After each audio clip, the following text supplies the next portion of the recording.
A very good morning to all the plants lovers and enthusiasts out there. Today I'm doing an update of this white princess.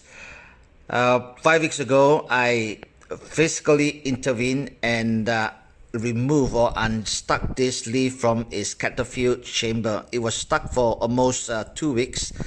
I was using a satay stick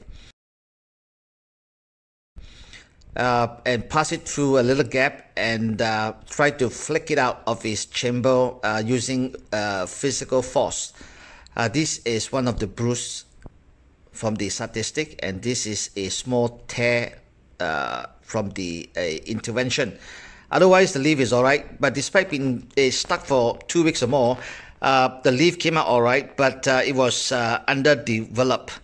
And the reason why I try to physically intervene is because that the last few leaves, 5 of them or 6, has a problem of being stuck in its catapult for weeks at end, and I have proved to show. All right, you can see this leaf over here. Okay, it was aborted because it was stuck too long. It won't unfurl, and I have a smaller leaf over here. This is a underdeveloped one, and this is also underdeveloped.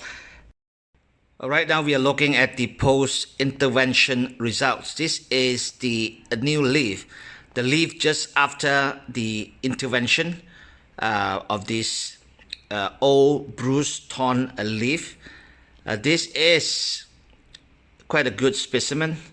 Despite the lacking a bit of variegation, it is well developed, rounded, still growing. But what is most important that I want to show to you is this new shoot. You can see that it is growing very well.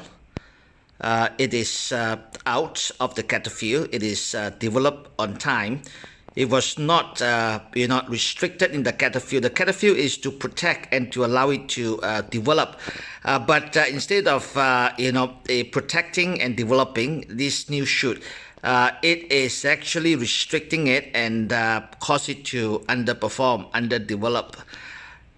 So you can see that the most important from my personal experience, in my honest opinion, is the first third of the shoot needs to be out of the catapult.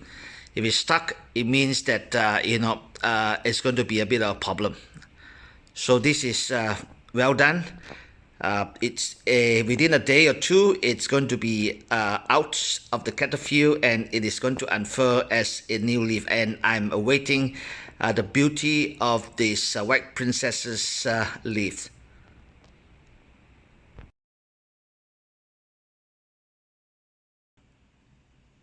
This philo is in a Pascal pot. This is the third substrate that this philo is in, and you can say that this is the experimental me. It functions as a primary pot. I have also a secondary pot that function as a humidifier and also a provider of moisture, as well as also an additional source of water for this plant.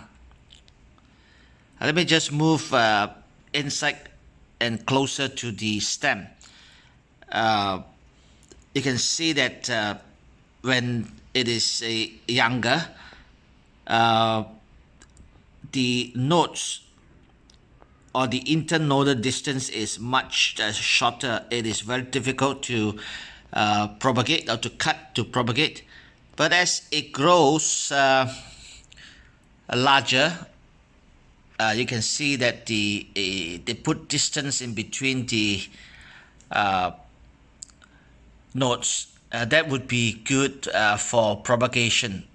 You can cut easily in between the nodes, and the roots, aerial roots, are also visible, and it is pronounced.